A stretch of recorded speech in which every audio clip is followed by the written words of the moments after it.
Son 2 casas que se harían grandotas. Pero, hermano Martínez, entréguenos. No, no quiero, es mi pastor. Ya, está bien. $500,000. Primero no quería entregarlo, pero después.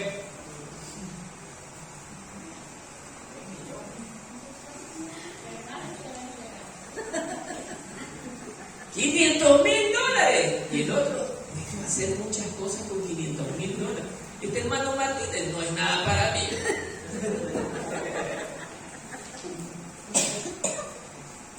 Ya, $1,000,000 entregado.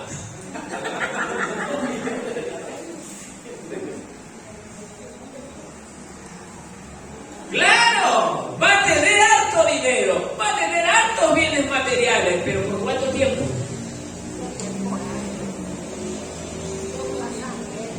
Puede ser que el dinero usted lo reciba hoy y mañana Dios le manda un infarto, o media hora después un infarto.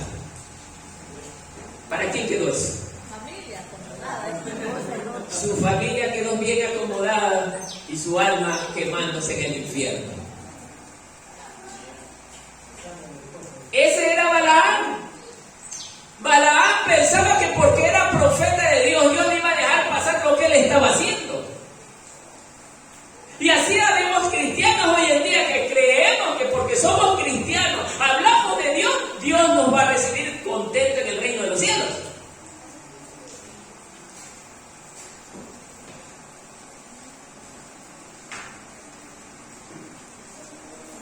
Puedo hacer todo lo que pueda hacer, pero si no tengo amor, de nada me sirve.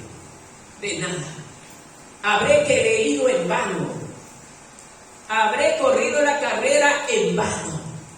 Porque justamente en la meta me encontré que no recibo el premio por haber sido un mal competidor.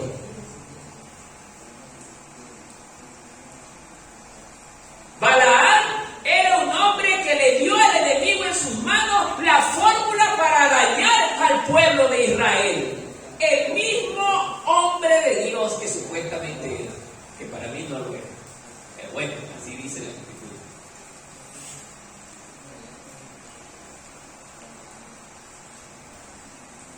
Por eso Balaam logró que Israel, con mujeres hermosas, pero que eran hermosísimas, no se pudieron resistir los israelitas y cayeron en fornicación, pecado de muerte.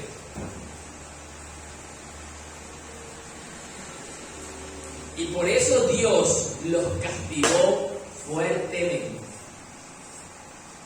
¿Se da cuenta, hermano? Pero la palabra de Dios dice, ya les vamos a leer un verso interesante.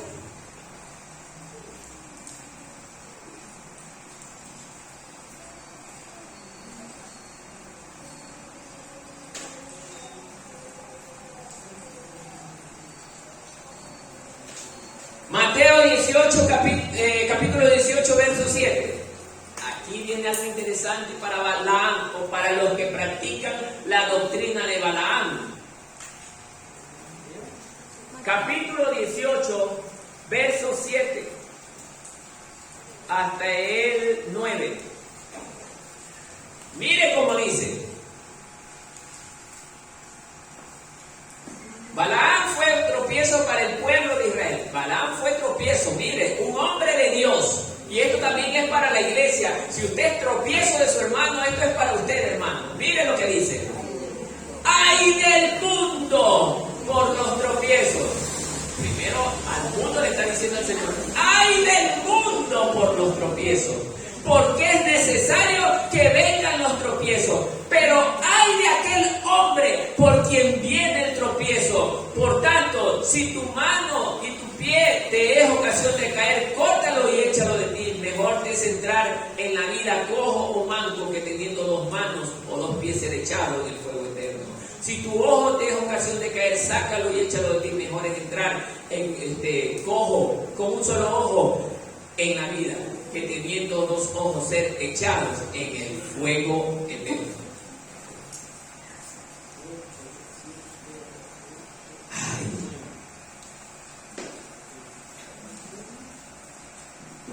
Ay de aquel hombre por quien viene el tropiezo.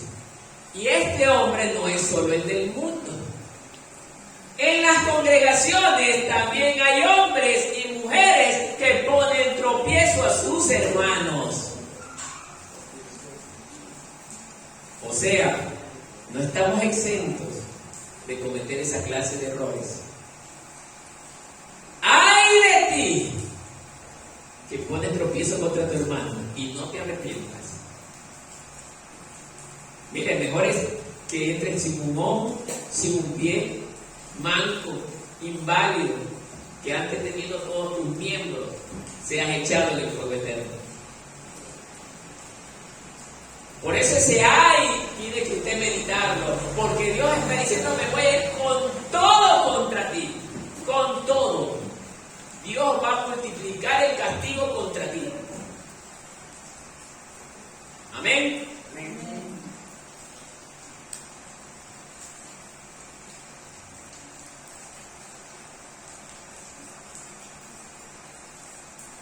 Bien, sigamos la lectura. En el 15. Y tienes a los que retienen la doctrina de los nicolaitas, que yo aborrezco. Ahora hay una segunda doctrina que adquirió este pueblo: la doctrina de los nicolaitas. ¿Quiénes eran los nicolaitas?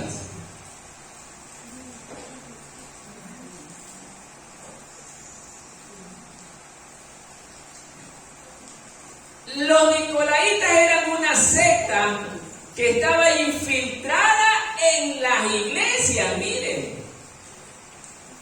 en las iglesias mesiánicas, con fines y costumbres antinomianas. Antinomianismo es una doctrina que señala la fe en Yeshua, libera al creyente y observa la ley o la Torá tal como está establecida en el antiguo pacto, profesando el libertinaje.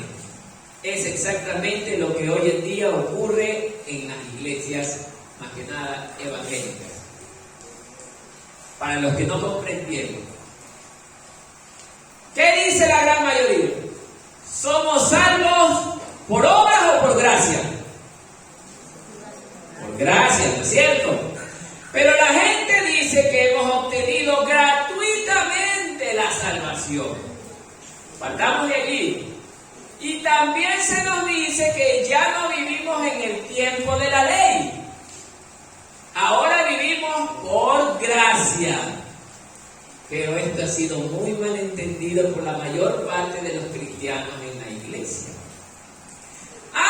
Es que antes la ley era tan fuerte que el que hacía algo malo moría.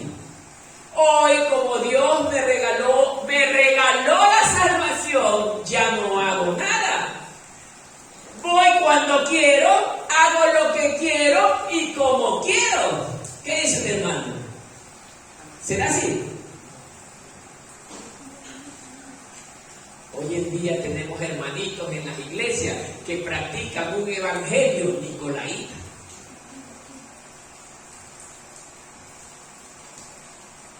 El culto es a las 10 de la mañana, somos 11 de la mañana. No importa que pasen esas hermanas de cantar, bueno, la palabra me interesa más. Hoy en la iglesia me pego la dormida. Yo no duermo en mi casa todo el día, pero en la iglesia sí me provoca dormir. Me da un susurro, eso es impresionante.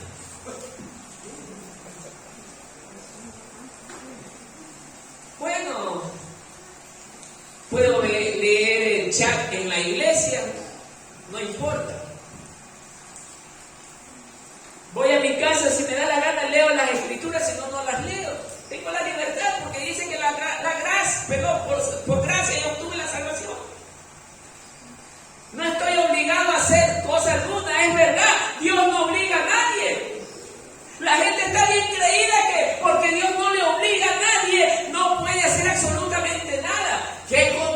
contradicción con la primera iglesia que sí hizo muchas cosas influenciado por el amor a Dios.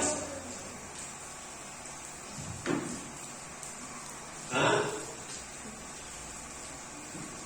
Si me da la gana, lo escucho al pastor. Si no, ni me va a decir bien. ¿Ah? Para lo que me importa.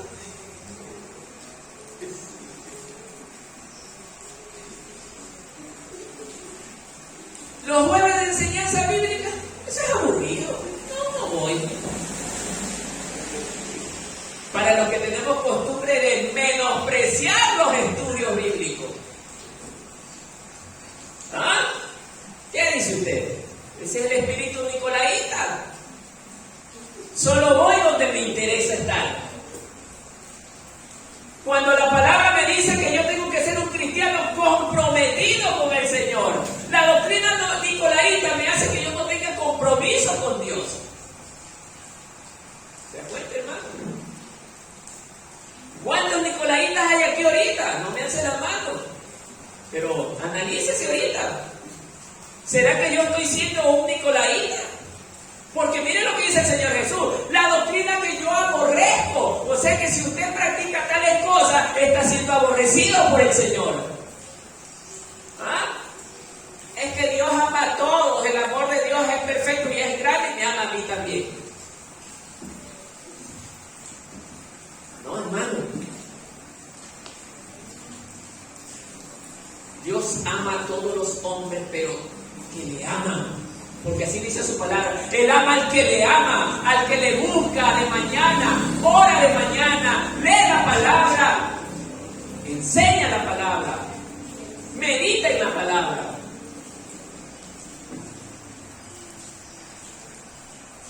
Dios busca verdaderos adoradores. Cuando yo le digo la palabra adoradores, no es simplemente cantar alabanzas, porque cuando usted obedece la palabra de Dios, está adorando a Dios. ¿Sabía eso? Cuando usted habla de la palabra de Dios en sus tiempos libres, está adorando a Dios. Cuando usted está en oración en su casa, está adorando a Dios. Y entonces, mis hermanos, por eso el Señor Jesús le dice a esta iglesia que ellos también han retenido la doctrina de los nicolaitas.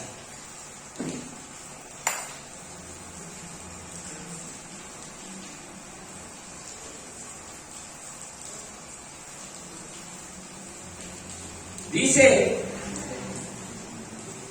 pero tengo unas cosas contra ti. A ver, déjenme ver. Ya, en el 15. Y también tienes es que estoy repitiendo. Y también tienes a los que retienen la doctrina de los nicolaitas. Está hablando de una parte de la congregación. No toda la congregación se contaminó. Los que reciben dinero para pasarla bien, los que ven en el dinero la solución a sus problemas, déjeme decirle que su Dios don dinero un día dejará de tener valor y el dinero no podrá darle la salvación que únicamente Jesucristo se la puede dar. Por eso, hermano querido, Balaam fue aborrecido por lo que hizo. Y los nicolaitas también fueron aborrecidos porque sus doctrinas eran falsas. Hablaban de Dios los nicolaitas.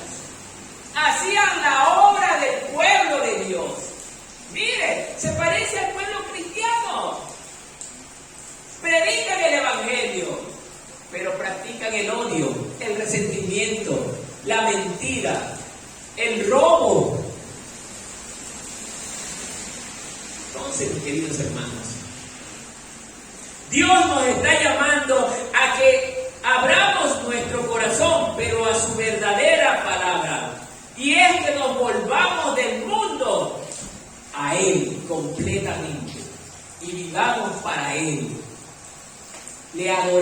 únicamente a Él y le sirvamos a Él. 16. Por tanto, ahora sí viene la condición, hermano. Hay una condición para que el Señor nuevamente te vuelva a aceptar. Es que te arrepientas, dice. Arrepiéntete, pues si no, vendré pronto y pelearé contra ellos con la espada de mi boca. Oiga, y aquí se derrumba pues lo que dicen algunos hermanitos en la iglesia. Bueno, es que yo voy acá a esta iglesia porque a mí me gusta como es aquí. Y me vine saliendo de otra congregación de sana doctrina para estar cómodo acá. Miren lo que dice aquí. Por eso digo, la palabra es preciosa. Por tanto, arrepiéntete, si no, vendré pronto contra ti. ¿A quién le está diciendo eso? Al del mundo. A la iglesia. Al hermanito que coge y se va porque no le gustaba estar en el lugar donde su pastor lo reprendía. Porque no le gusta ser reprendido, sino que quiere andar cómodo.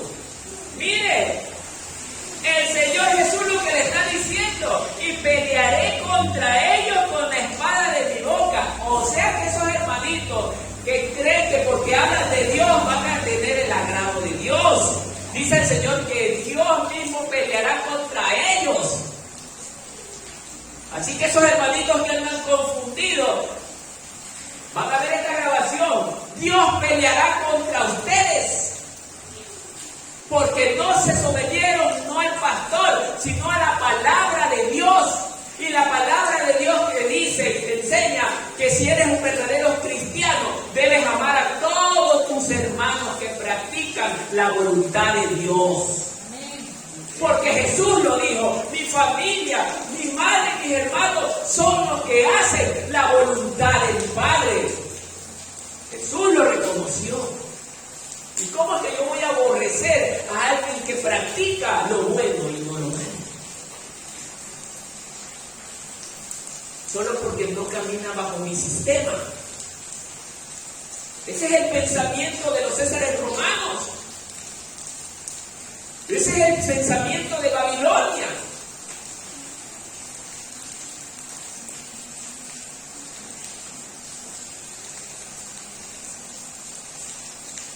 Peleará el Señor con la palabra. Mire que ni siquiera va a usar armas, sino con la misma palabra. Porque por la palabra fueron hechas todas las cosas y por la misma palabra también van a ser destruidas.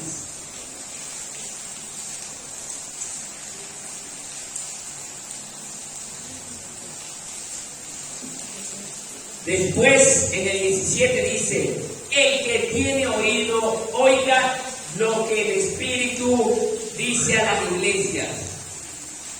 Atención, iglesia de Cristo. No está diciendo iglesia evangélica. Iglesia de Cristo, si tienes oído, atento. ¿Qué dice? Al que venciere, condición. Al vencedor. No está hablando al hermanito, al vencedor. ¿Quién es el vencedor? El que termina la carrera, el que llega a la meta. Él es el vencedor, el que atravesó todos los obstáculos. Y en media carrera confiaba en su Señor. Nunca se dio por vencido, sino que siempre siguió adelante con la mirada. ¿A dónde? A la meta. Ay, hermano, a la meta. No es que, bueno, yo no tengo la fuerza y me quedo. Al vencedor, el que venciere.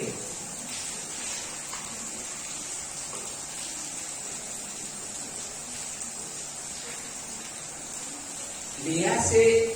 Después de la condición viene una promesa. ¿Cuál es la promesa? Le daré a comer del maná escondido y le daré una piedrecita blanca y en la piedrecita escrito un nombre nuevo, el cual ninguno conoce sino aquel que lo recibe.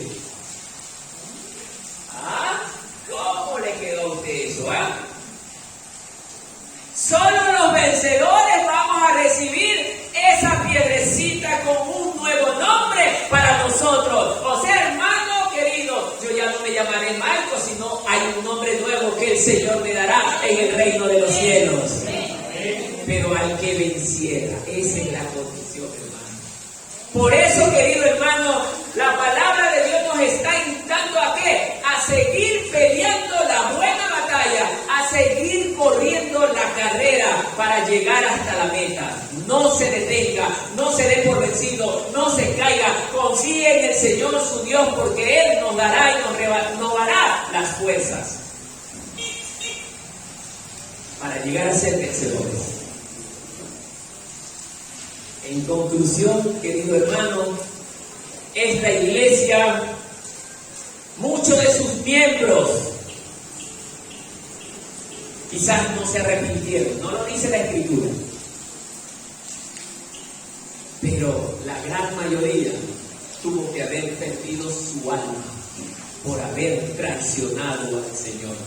Y no es que porque solamente traicionaron al Señor, porque no se arrepintieron.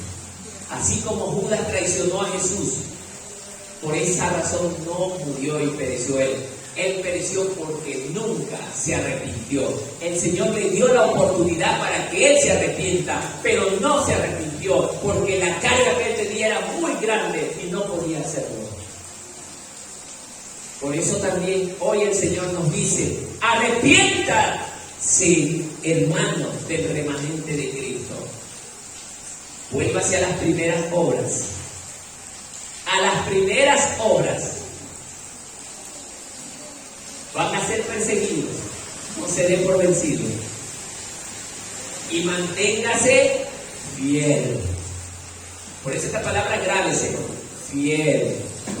A pesar de lo que pase. Fiel. Amén. Que la paz del Señor nos guarde. Hasta ahí. Denle un aplauso.